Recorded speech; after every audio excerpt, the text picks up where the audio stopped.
Assalamualaikum warahmatullahi wabarakatuh. Salam dan bahagia untuk kita semua. Saya Usep Syapul Anwar, dan saya Rian Taufik Prawiratama. Kami CGP Angkatan 11 Kota Tasikmalaya dari SMP Negeri 8 Tasikmalaya. Pada video kali ini, kami berkolaborasi untuk menyampaikan aksi nyata diseminasi budaya positif modul 1.4 di SMP Negeri 8 Tasikmalaya. Selamat menyaksikan. Assalamualaikum warahmatullahi wabarakatuh. Bismillah, alhamdulillah, wassalatu wassalamu ala rasulillah Sayyidina Muhammad wa ala alihi wa sahbihi wa wala. Asyhadu an la ilaha illallah wahdahu la syarika lah, wa asyhadu anna Muhammadan abduhu wa rasuluhu la nabiyya ba'dah. Segala puji bagi Allah Subhanahu wa taala. Alhamdulillah, pada kesempatan ini kita bisa berkumpul bersama di ruangan ini. Mudah-mudahan kita senantiasa ada dalam sehat walafiat. Amin ya rabbal alamin. Shalawat beserta salam semoga selalu tercurah limpah kepada panutan alam Nabi besar Muhammad sallallahu alaihi wasallam, pada keluarganya, pada para sahabatnya, tabi'in-tabi'atnya, dan pada seluruh umatnya hingga akhir zaman.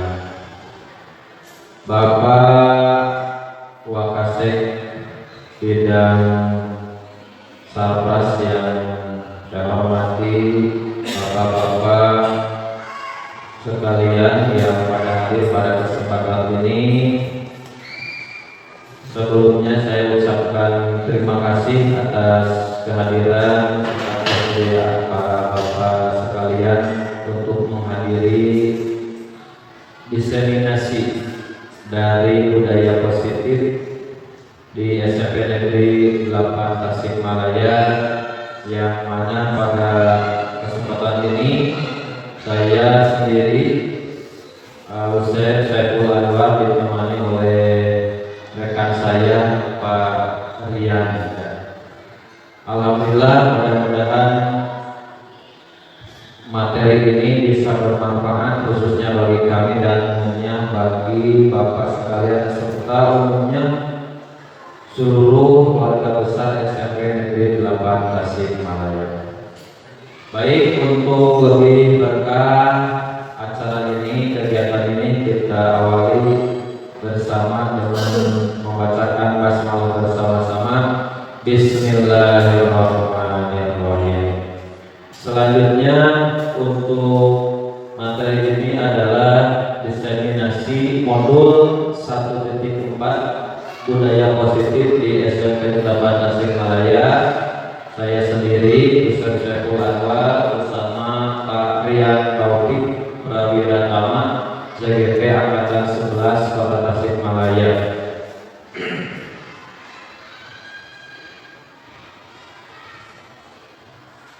Untuk materi yang sekarang yaitu tentang budaya positif. Budaya positif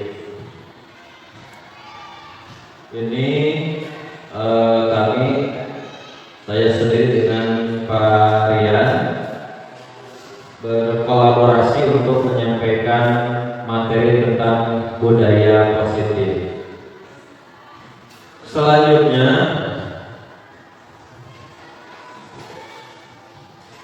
di dalam materi ini,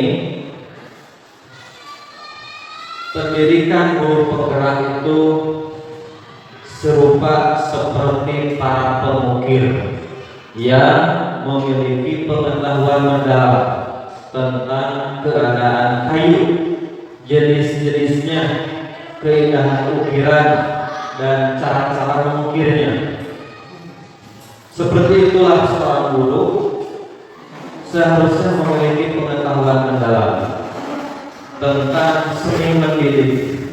Bedanya, guru mengukir manusia yang memiliki hidup lahir dan batin. Itu yang dikatakan oleh Ki Hajar Dewantara.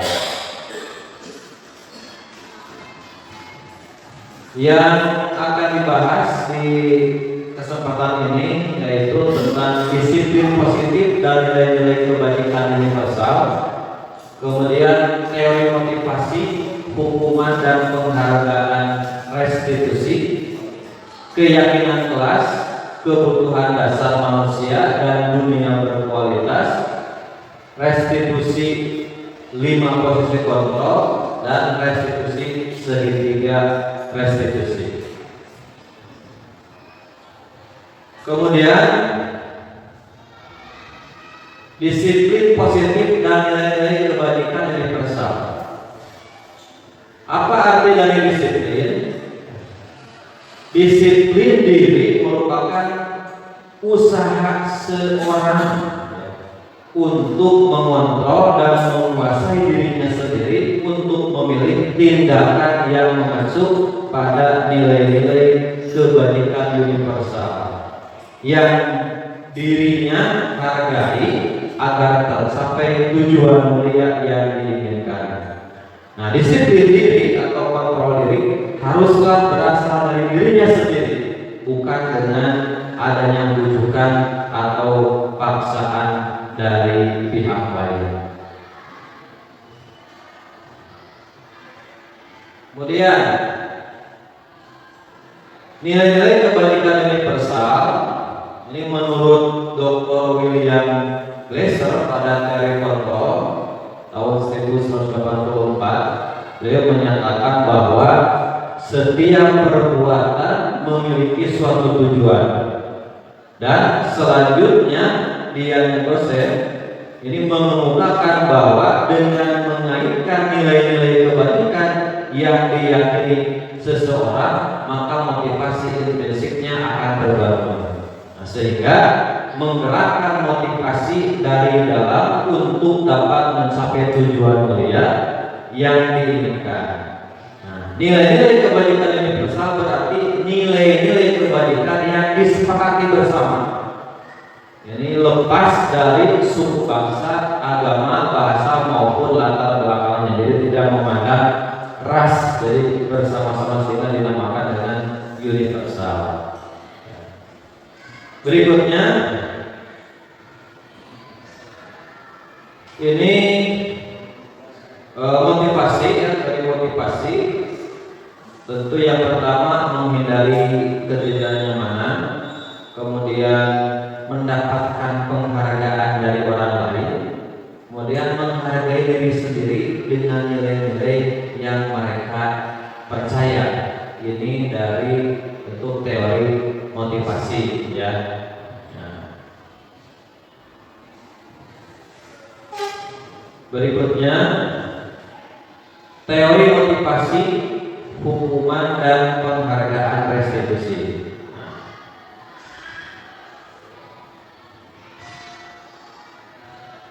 Hukuman, konsekuensi, restitusi. Kita akan bahas satu persatu apa itu hukuman, kemudian apa itu konsekuensi, dan apa itu restitusi. Hukuman yaitu sesuatu yang biasa terjadi bila ada pelanggaran.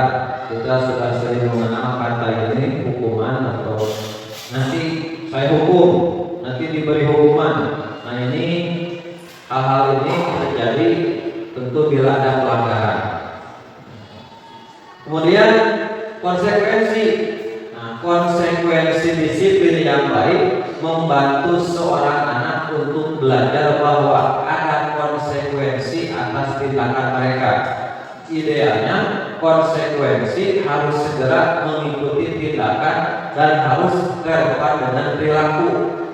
Jadi konsekuensi ini sebab akibat, ya, akibat. Jadi ketika harus segera mengikuti tindakan, jadi harus relevan dengan perilaku, apa konsekuensinya. Nah, kalau restitusi itu ini menurut Gosset tahun 2004, proses menciptakan kondisi bagi murid untuk memperbaiki kesalahan mereka. Jadi sehingga mereka bisa kembali pada kelompok mereka dengan karakter yang lebih kuat. Jadi bedanya ini, ya. Jadi kita bisa membedakan antara hukuman, konsekuensi dan restitusi. Jadi kalau restitusi ini lebih untuk memperbaiki kesalahan sehingga mereka menyadari, sehingga kembali kepada kelompok mereka dengan karakter yang lebih kuat. Nah, selanjutnya, nah ini ada pemantik. Nah, untuk pemantik ini selanjutnya akan disampaikan oleh Bapak Rian.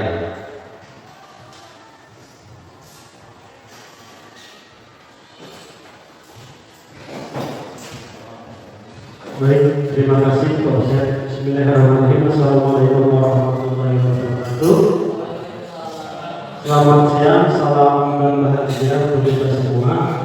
Melanjutkan apa yang disampaikan oleh Pak Ustaz tadi, saya akan mencoba memberi pemantik dari penggalan lagu Saat Kau Telah Mengerti dari Virgo. Di sini nanti kita akan bersama-sama mengaitkan, mengkorelasi apakah lagu ini berhubungan dengan budaya positif mengenai materi ini. Ya. Di sini kita bisa lihat dari jawabnya. Nah, kan di bawah itu kau harus mendengar lagu yang meminta salah dan ingat di masaku, apabila terjadi berjanjilah kau akan selalu menjadi dirimu sendiri. Terus bridge-nya, kau akan jadi orang tua seperti aku yang ingin anakmu berkuasa atas hidupnya. Ya, ini first dan bridge-nya mungkin bisa dicontohkan sekalian deskripsinya. Pak Rizky, minta bantuannya. Nah, tiba waktu kau harus tentukan jalanmu yang mungkin tak searah dan indah di mataku. Apabila terjadi, berjanjilah kau akan selalu menjadi dirimu sendiri. Kelak kau akan jadi orang tua seperti aku yang ingin aku berkuasa atas hidupnya. Bila bentakan kecilku patahkan hatimu, lebih keras dari itu dunia kan menghakimimu. Ku bentuk dirimu menjadi engkau hari ini. Kau harus kuat, kau harus hebat, permata hatiku. Ya, dari penggalan lagu Saat Kau Telah Mengerti. Mari kita bahas apa korelasi yang saya bawa, belajar dengan seni, dan nanti yang kedua. Ya, ini yang pertama, pendekatan belajar dengan seni di sini pemahamannya menekankan pada proses perolehan pemahaman pengetahuan yang didapatkan dengan kegiatan seni musik. Misalnya siswa belajar menyanyikan lagu Saat Kau Telah Mengerti.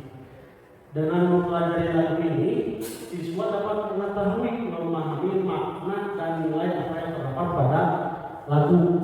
Di sini maknanya tentu pesan orang tua kepada anaknya. Orang tua di sini mungkin bisa jadi orang tua di rumah, orang tua di sekolah. Posisi kita sebagai orang tua di sekolah, sebagai guru yang anaknya berarti pada muridnya, ya gitu. Terlihat di sini dari kutipan lagunya, kau harus kuat, kau harus hebat, permata hatiku. Jadi di balik ketegasan seorang ayah atau guru di posisi di sekolah, terselip doa yang dipanjatkan untuk anaknya. Pasti semua guru ingin anaknya menjadi yang terbaik. Kemudian dari nilai di sini kalau kita lihat dari lirik lagu tadi, ada nilai pantang menyerah. Bisa dilihat dari situ, kau harus kuat, kau harus hebat di situ ya. Nilai perjuangan juga ada di sana. Terus nilai kepatuhan, setelah anak diberikan motivasi, diberi nasihat oleh orang tua, mungkin nanti di anak akan patuh. Gitu. Kemudian nilai mandiri, di sini kita menginginkan anak yang mandiri dan nilai pengertian, pemahaman dan lainnya muncul pada diri anak. Seperti itu. Kemudian dari korelasi yang kedua dan diambil dari pendekatan belajar melalui seni. Di sini pemahaman emosional dalam penanaman nilai-nilai atau sikap terbentuk melalui jajaran berkesenian. Di sini lebih menekankan kepada dalam musik ya, tradisi berbeda ada dalam lagu khususnya ada keteraturan tempo ketukan. Itu kan sebuah peraturan ya proses. Ada sebuah peraturan. Kalau dilanggar peraturannya, tempo dalam lagu itu akan kacau. Nah itu kalau dianalogikan dengan peraturan sekolah dengan budaya positif di sekolah itu akan nyambung di sini ya. Jadi di sini melalui bernyanyi akan tertanam sikap disiplin untuk keteraturan ya. Kalau dikaitkan dengan disiplin positif, keyakinan kelas menjadi hal yang relevan dan berkorelasi. Nah, sekarang lanjut lagi ke materi. Apa kelihatan? Kelihatan ya? Di sini perbedaan hukuman, konsekuensi, dan restitusi. Ada hukuman. Di sini identitas di sini gagal. Kenapa? Karena kalau dari budaya positif di sini guru dilarang menghukum. Ya. Di sini kalimatnya sesuatu yang menyakitkan harus terjadi, tidak nyaman untuk jangka waktu tertentu dan korban mendapatkan keadilan. Kemudian ini yang identitas negatifnya dan negatif, identitas negatif, awas.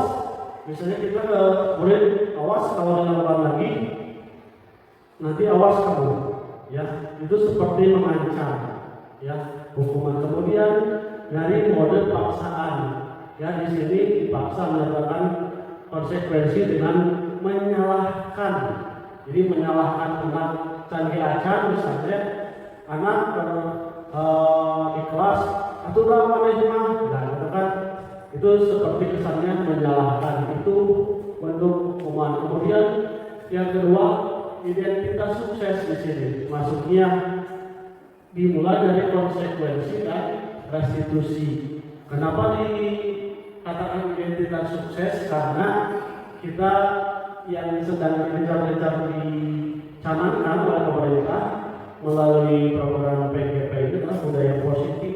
Jadi harus positif. Di sini dimulai dari konsekuensi. Sesuatu yang harus terjadi perbedaannya, ya korban bisa diabaikan, korban anak dibuat tidak nyaman. Terus di sini ada kalimat apa peraturannya. Jadi misalnya kalau anak bersalah ditanyakan dulu apa peraturannya. Bagaimana kalau kamu melanggar peraturan tersebut? Nanti kan anak tahu, oh kalau saya melanggar peraturan berarti ada konsekuensi yang harus dilakukan. Di sini netralnya lakukan apa yang saya katakan. Gitu. Kalimat untuk konsekuensi. Kemudian stimulus responnya mendorong kepatuhan tentunya, konsep diri baik. Anak belajar taat peraturan dari konsekuensi ini, ya. Dan selanjutnya membantu guru menyatakan peraturan, melakukan peringatan dan menerapkan konsekuensi. Kemudian ini yang terakhir yaitu restitusi yang patut kita aplikasikan di lapangan. Ya. Di sini merupakan pilihan menguatkan untuk murid dalam jangka waktu panjang. Korban mendapatkan ganti, murid atau anak mendapatkan penguatan dari kita. sebagai guru, ya. Nanti masalahnya terpecahkan, kemudian murid belajar bertanggung jawab untuk perilakunya, kemudian fokus pada pemecahan masalah. Nah, di sini kalimatnya, apa yang kamu yakini? Misalnya setelah anak membolos, ditanya, apa yang kamu yakini tentang peraturan kelas ini? Terus kenapa kamu melakukan hal itu? Ya, hampir sama dari konsekuensi, tapi ini sebetulnya berkesinambungan. Apa yang bisa kamu lakukan untuk memperbaiki kesalahan ini? Jadi ditanya dulu ke siswanya, ke anaknya, ke yang membuat kesalahan. Kemudian di sini tentu positif, ya, karena ada ini mungkin kalau dari urutan yang paling tinggi konsep ya, budaya positif itu dari hukuman, konsekuensi, atasnya itu restitusi. Di sini positif, apakah hal ini yang sesungguhnya ingin kamu lakukan? Jadi misalnya kalau ada anak yang merokok di WC misalnya, ditanya apakah ini hal yang akan ingin kamu lakukan, ataukah dia hanya ikut-ikutan, FOMO atau apapun itu, ya, itu bisa dilakukan. Kemudian teori kontrolnya mendorong disiplin positif, konsep diri kuat, murid anak belajar memecahkan masalah, anak paham bahwa dirinya sendiri yang dipegang kendali kontrol. Jadi setelah restitusi itu, si anak ada pilihan apakah akan tetap menjadi seperti itu atau akan berubah menjadi lebih positif. Dan yang terakhir, mengembangkan dulu menyebutkan keyakinan kelas, membimbing ke rangka acuan berpikir restitusi murid dan anak. Nanti kita akan bahas mengenai restitusi, keyakinan kelas dan sebagainya.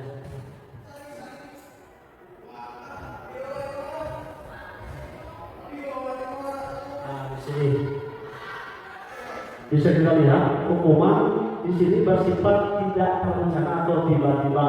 Anak atau murid tidak tahu apa yang akan terjadi dan tidak dilibatkan, ya. Misalnya kalau ada yang bicara kotor, sok push up 10, itu kan sepertinya refleks, ya. Saya juga kebanyakan seperti itu, ya. Tapi setelah mengenal budaya positif, dinaikkan menjadi restitusi dan budaya positif. Kemudian bersifat satu arah, jadi yang memberikan hukuman hanya guru kepada siswa yang melakukan kesalahan. Kemudian di sini konsekuensi, disiplin dalam bentuk konsekuensi, di sini terencana, disepakati.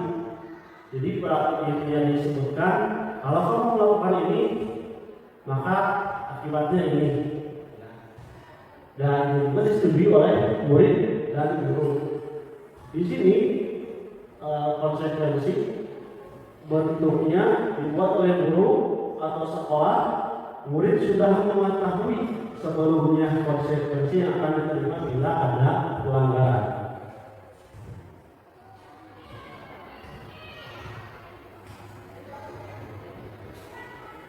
Nah, kemudian next itu adalah keyakinan kelas.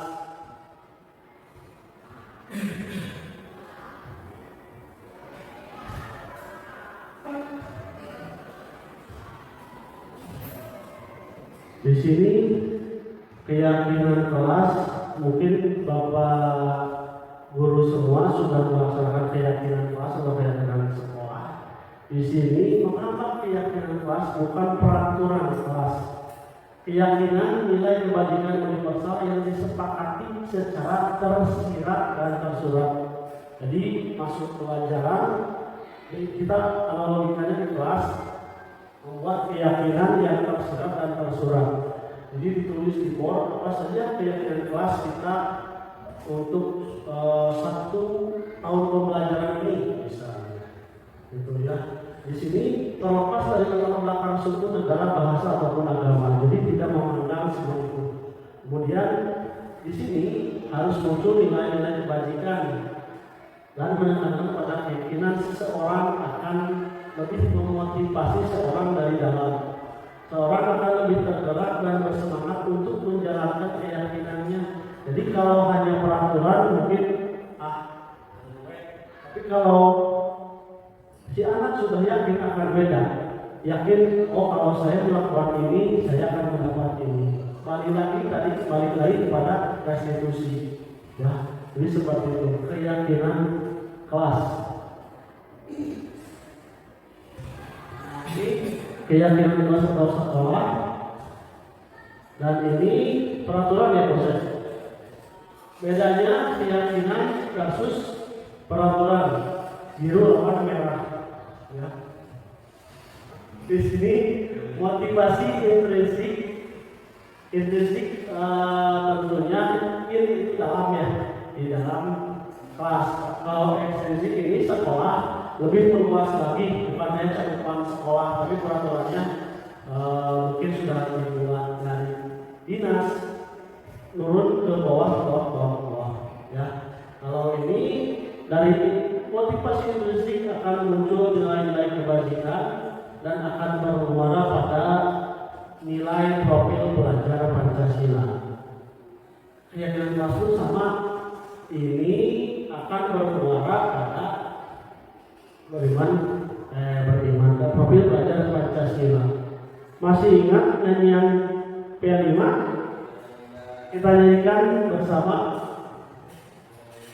Pelajar Pancasila beriman dan bertakwa pada Tuhan Yang Esa dan berakhlak mulia, berkebinekaan global, gotong royong mandiri, kreatif dan bernarsistis.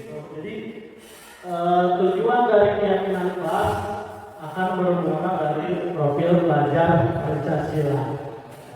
Seperti itu.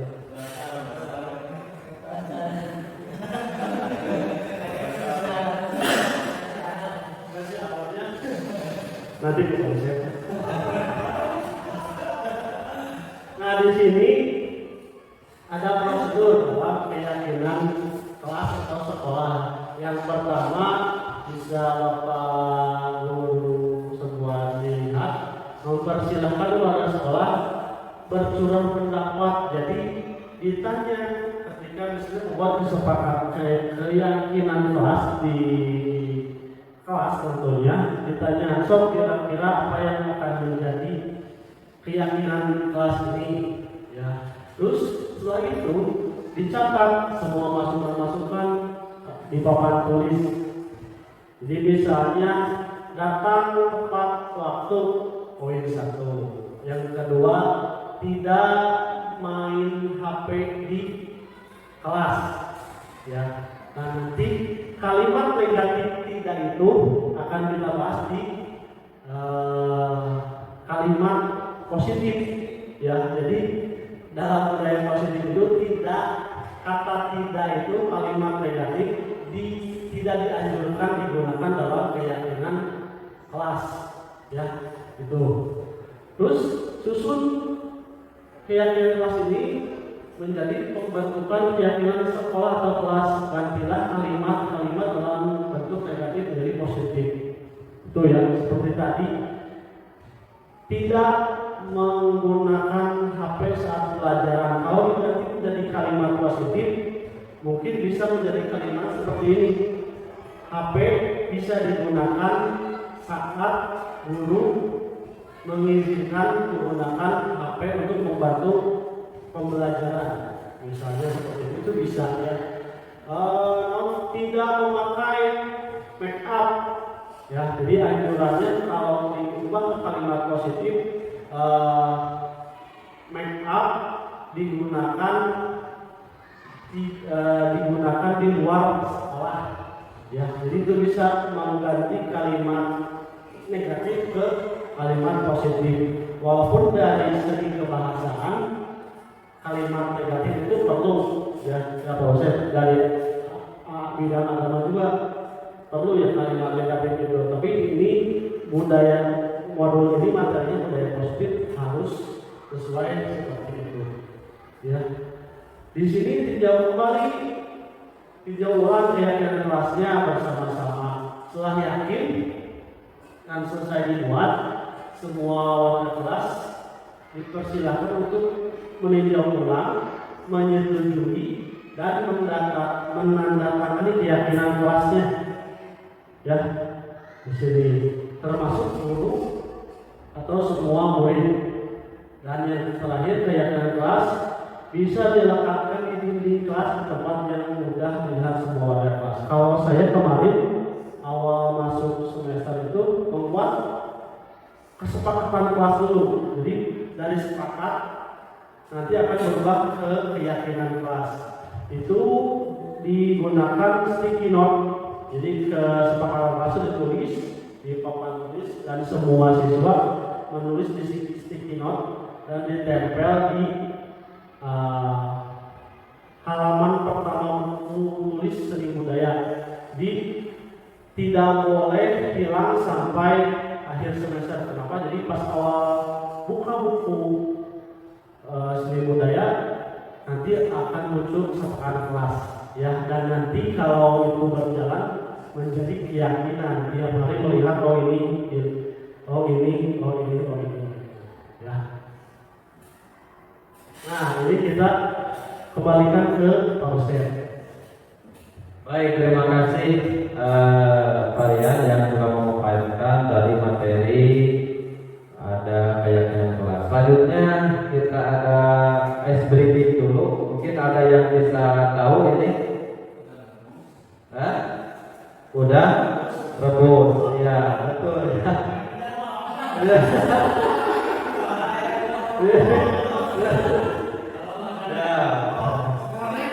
Ya, berikutnya ini apa?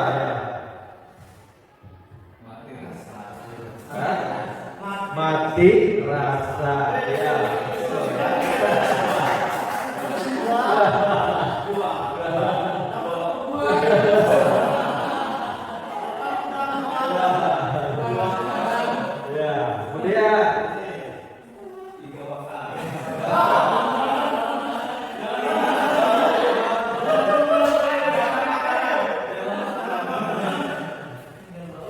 Iga maka ini T-nya dihilangkan, ya. Kemudian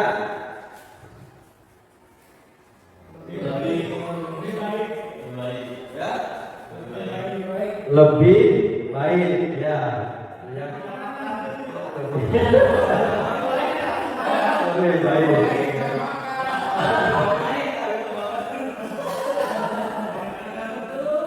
Selanjutnya hidup senang. Hidup senang, ya betul, ya hidup senang. Masih ada lagi?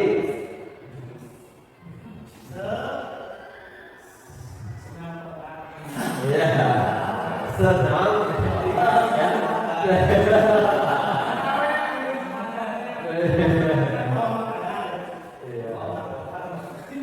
Berikutnya ini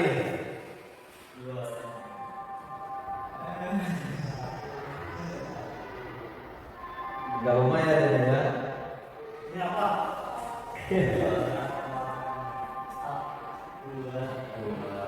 Hah? Apa ya? Apa ya? Kalau juara satu itu apa?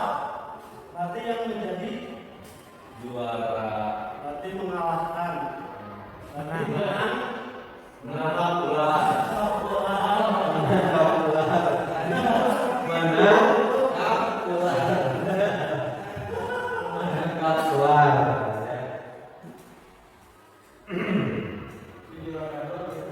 Selanjutnya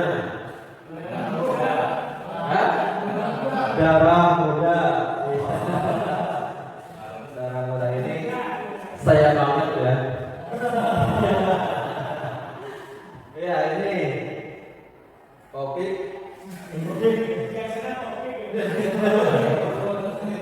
Ya sakit. Oh, ya sakit perut.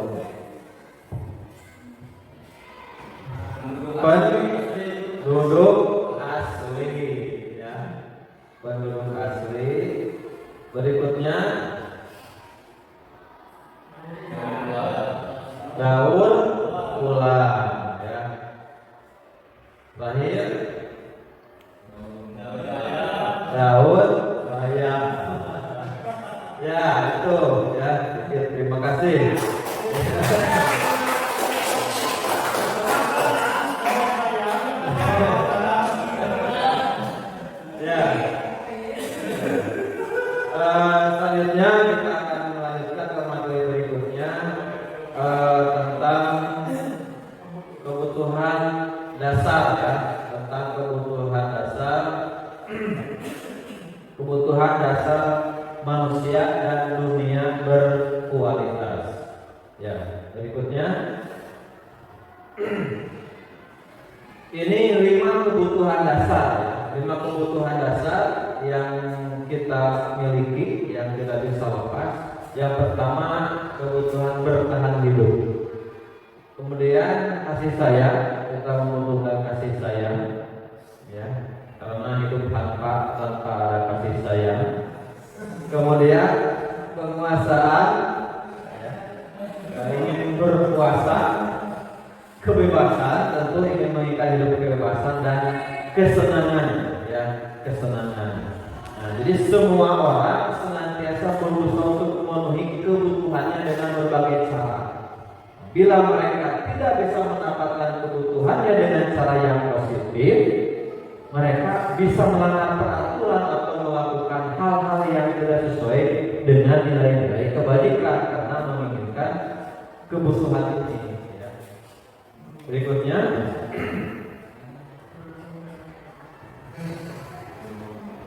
lima posisi kontrol.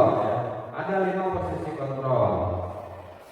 Di antara 5 posisi kontrol, yang pertama adalah sebagai penghukum.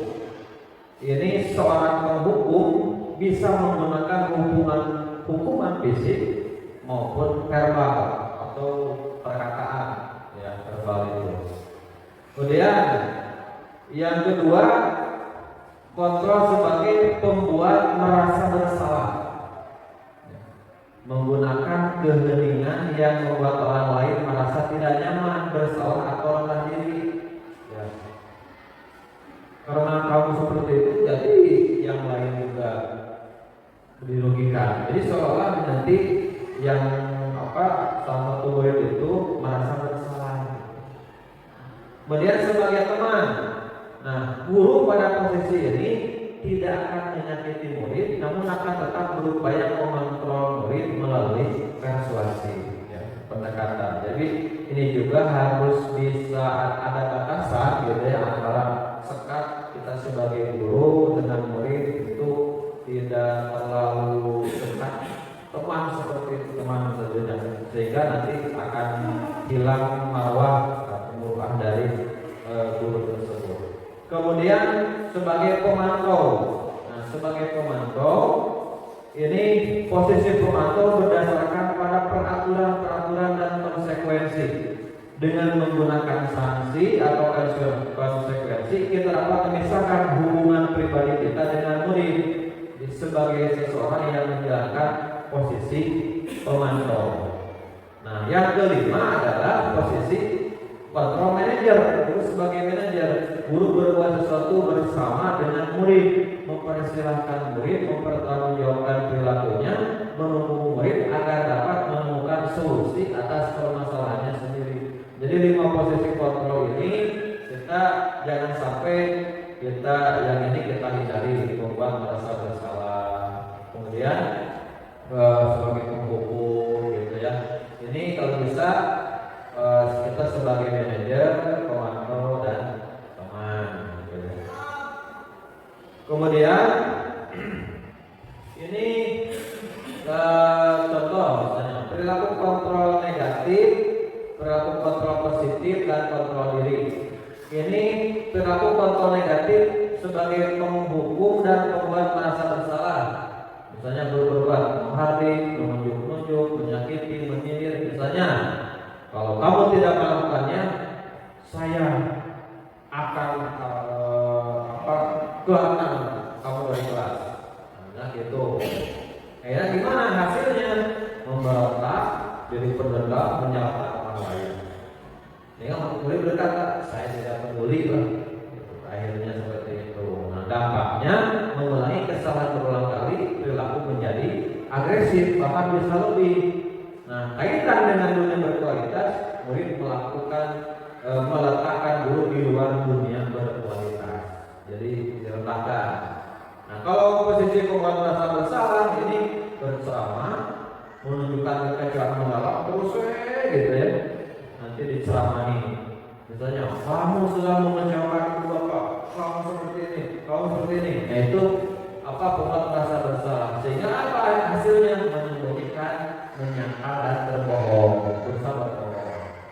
Murid berkata, ya Bu, maafkan saya, maaf. Ini karena apa? Ya karena tidak ingin lagi apa disalahkan. Akhirnya rendah diri, merasa gagal dan tidak berharga. Dan murid meletakkan guru dalam dunia berkualitas. Nah, kalau perilaku kontrol positif sebagai teman, membuatkan alasan-alasan untuk murid-muridnya. Lakukan demi Bapak atau Ibu ya. Sudah nanti Bapak Ibu bantu bereskan. Itu contoh kata-katanya. Jadi apa? Tapi ada ketergantungan. Saya pikir Bapak atau Ibu teman saya, seperti itu nanti. Nah, kemudian tergantung, tidak mandiri, tidak bisa memutuskan, dampaknya pada murid.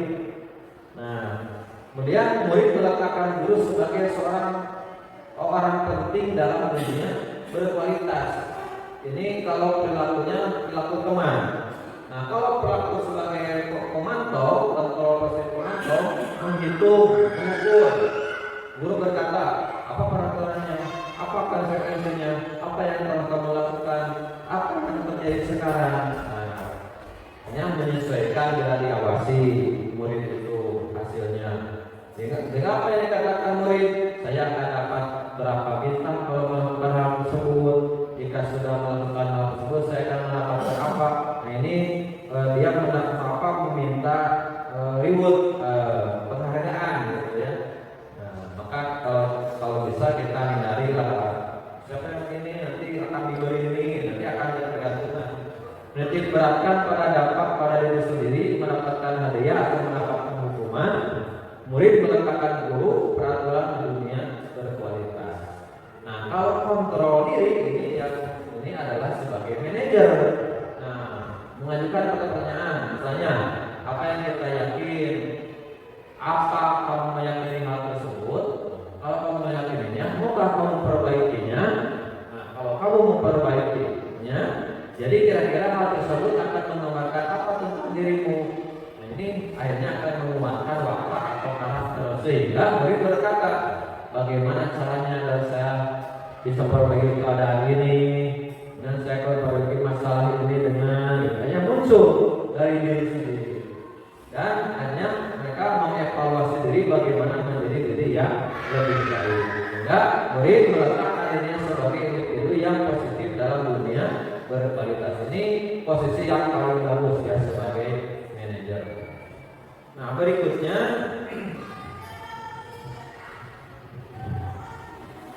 segitiga restitusi ya. Segitiga restitusi. Ini ada beberapa tahapan segitiga restitusi ya. Segitiga restitusi yang pertama menanyakan keyakinan. Ini akan ini dari situ ya. Menstabilkan identitas. Nah, jadi kalau kita mengambil keputusan, ini yang pertama, menstabilkan identitas. Bagian dasar dari segitiga bertujuan untuk mengubah identitas anak dari orang yang gagal karena melakukan kesalahan menjadi orang yang sukses. Berikutnya, validasi tindakan yang salah.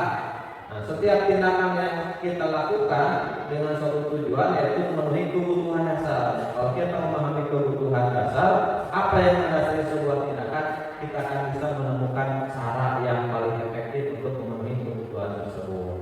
Dan yang ketiga, menanyakan keyakinan. Jadi setelah identitas stabilkan, kemudian validasi dengan salah, baru timbul ke keyakinan. Apa Anda akan siap untuk dihubungkan dengan nilai-nilai yang dia percaya dan berkenan menjadi orang yang dia inginkan. Ini tahap untuk berubah ya. Itu segitiga restitusi. Berikutnya ini di antara segitiga restitusi ya, menstabilkan identitas, validasi tindakan yang salah, dan menanyakan keyakinan. Dari sini setiap orang pasti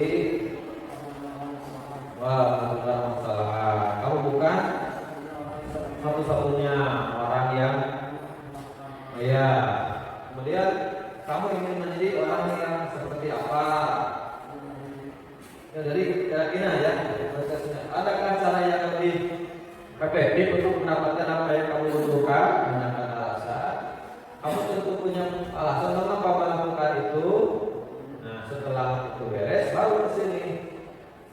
keyakinan kelas apa yang telah kita sepakati, ya kamu ingin menjadi orang yang seperti apa, gitu ya.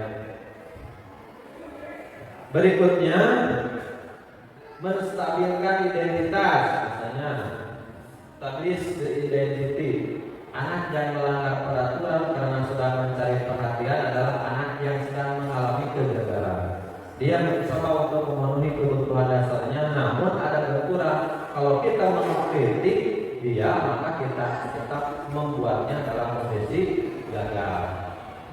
Kalau kita ingin dia menjadi reflektif, maka kita harus meyakinkan si anak dengan cara apa? Mengatakan ini, berbuat salah itu tidak apa-apa, tidak ada manusia yang sempurna.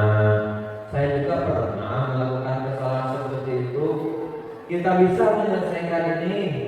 Bapak atau ibu tidak tertarik mencari siapa yang salah, tapi bapak ibu ingin mencari solusi permasalahan ini.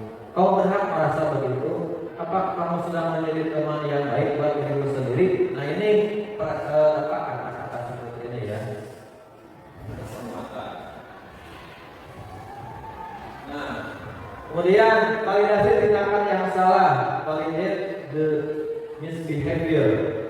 Nah, biasanya guru menyuruh anak untuk menghentikan sikap yang tidak baik, tapi teori kontrol menyatakan bahwa resep itu tidak manjur. Mungkin tindakan guru dengan memvalidasi sikap yang tidak baik seperti bertentangan dengan aturan yang ada. Namun sebetulnya tujuannya untuk menunjukkan bahwa guru memahami alasan dibalik tindakan murid. Ini kalimat-kalimatnya misalnya, padahal kamu bisa melakukannya di guru dari ini ya. Kemudian kamu pasti punya alasan mengapa melakukan hal itu. Kamu patut bangga pada dirimu sendiri karena kamu telah melindungi sesuatu yang penting buatmu. Kamu boleh mempertahankan sikap itu, tapi kamu harus menambahkan sikap yang baru. Berikutnya akan disampaikan oleh Pak Rian. Baik, terima kasih Pak Ustaz.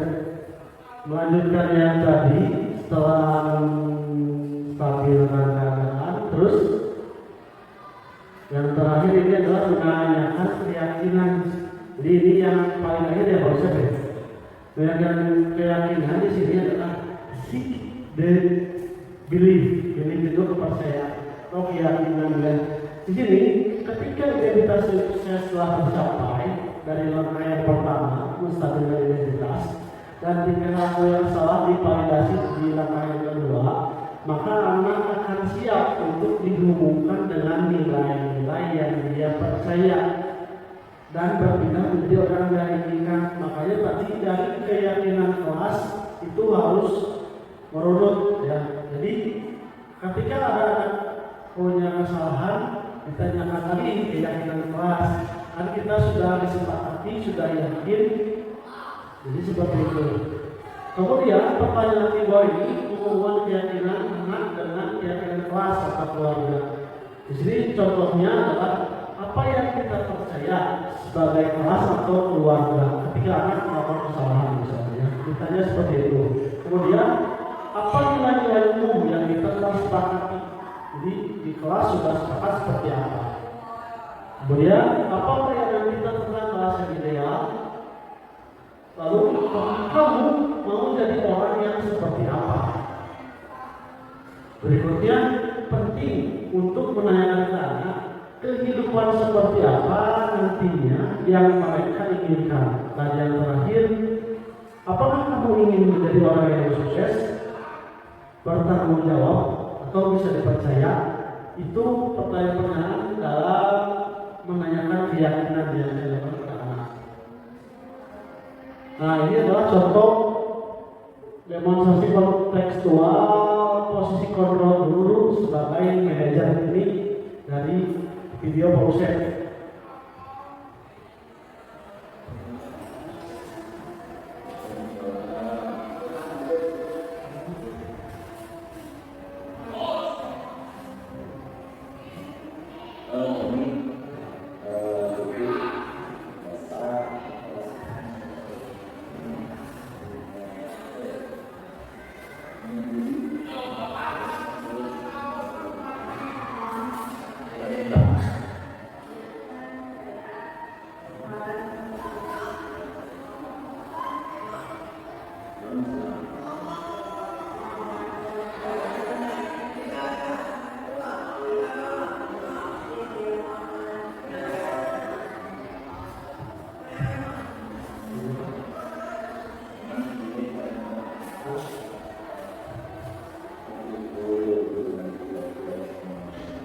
yang manusiawi, ya.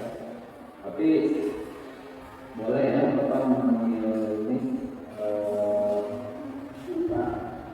weekend untuk supaya makanan lebih jelas. Kita weekend, ya silakan dulu.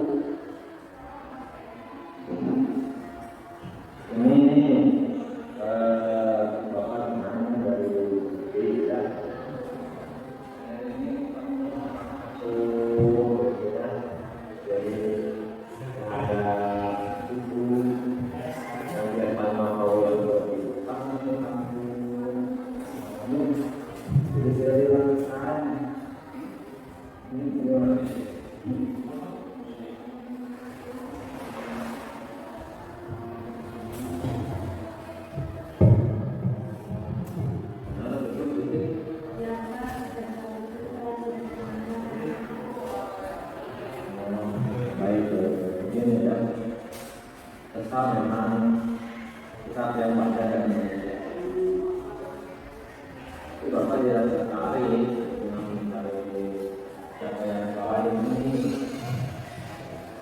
tapi kita mari dengan coba sisi menyanyikan itu dengan itu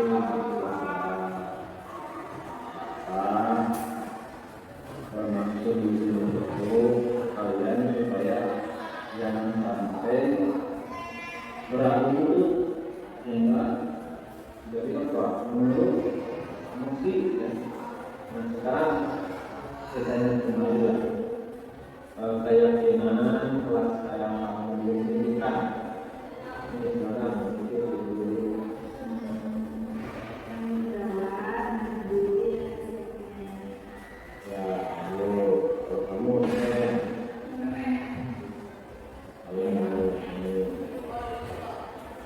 baik, ini kira-kira apa yang bisa kalian lakukan?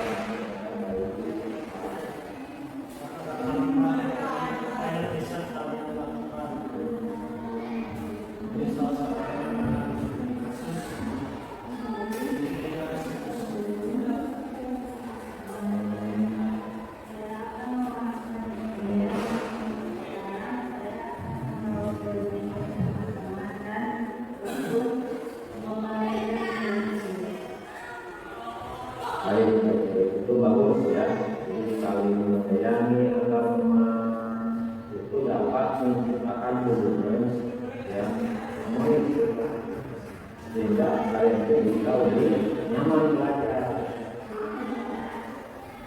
Terima kasih ya Bapak dari kalian segala mencari solusi terbaik. Nah, silakan selanjutnya bermaaf-maafan dan kembali ke ini.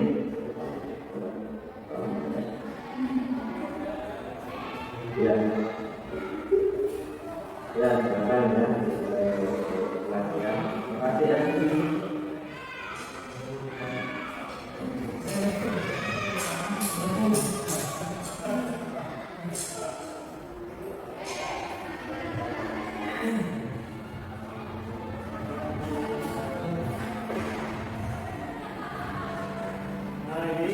Bersama dengan Pak Ustaz, penanganan segala-galanya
Nah itu Bapak Guru hebat semuanya mengenai diseminasi modul 1-4 mengenai budaya positif di lingkungan sekolah. Terima kasih untuk perhatiannya.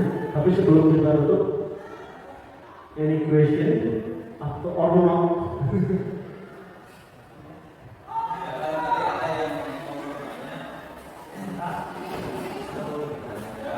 Ya asal jangan susah.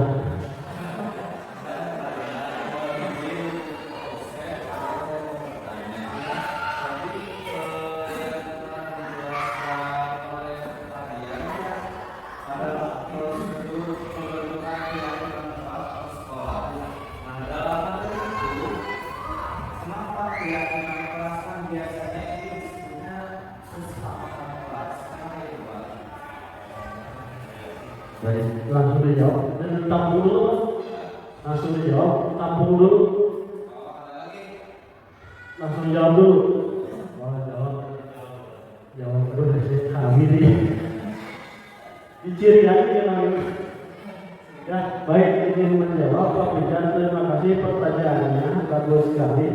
Kenapa keyakinan kelas bukan kesepakatan kelas? Biasanya kan kesepakatan kelas, jadi sepakat dulu.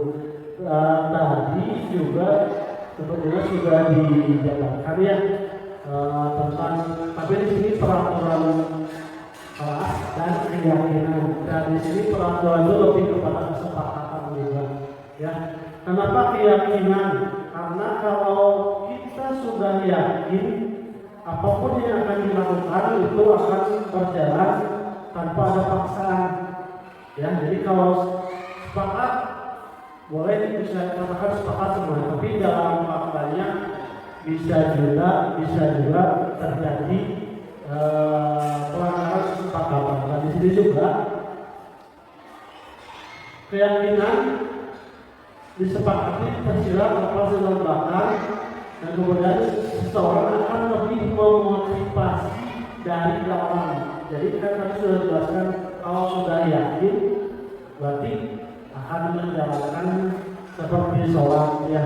Kalau sudah yakin akan sholat 5 waktu ya terus dilaksanakan.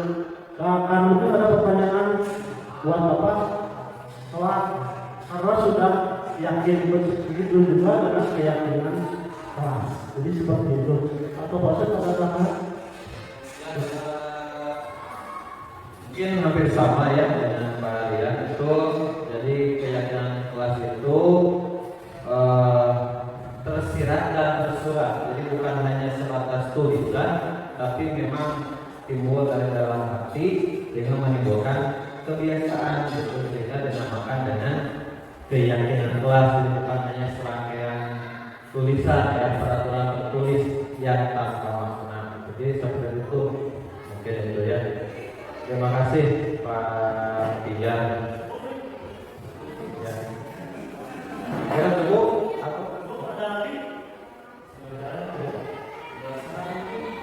Cukup? Hah?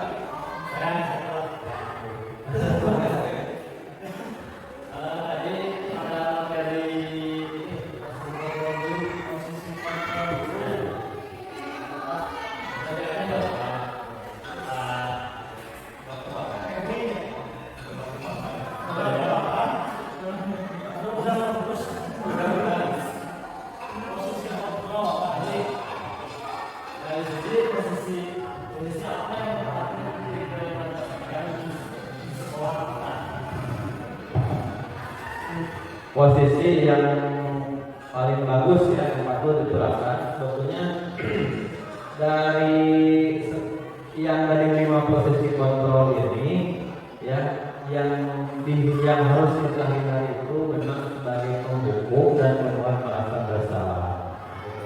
Jadi bisa dari 3 ini, tapi memang yang lebih bagus itu adalah ini sebagai manajer ya, sebagai manajer. Jadi guru berbuat sesuatu bersama dengan murid, mempersilahkan murid mempertanggungjawabkan perilakunya, mendukung murid agar dapat menemukan solusi atas permasalahannya sendiri.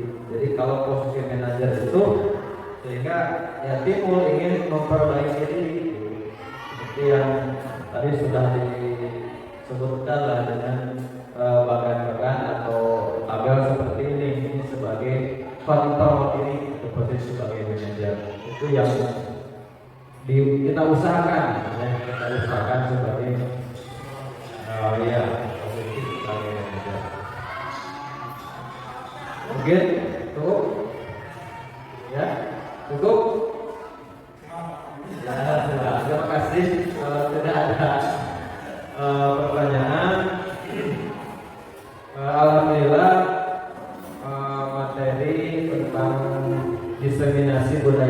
positif di SMP 18 Tasikmalaya sudah disampaikan, dan saya sebagai pemateri beserta kalian terima kasih atas kesediaan dan kehadiran dari Bapak Guru semua. Mudah-mudahan ini mendapatkan ilmu khususnya bagi kami dan umumnya bagi kita semua, dan bisa diaplikasikan, diterapkan di sekolah kita di SMP Negeri 8 Tasikmalaya.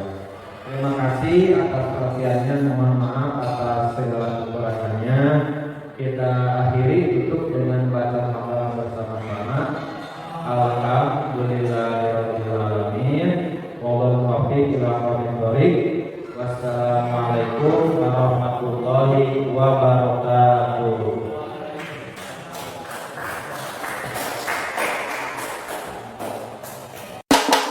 Demikian yang dapat kami sampaikan. Mari menjadi guru yang tergerak, bergerak, serta menggerakkan.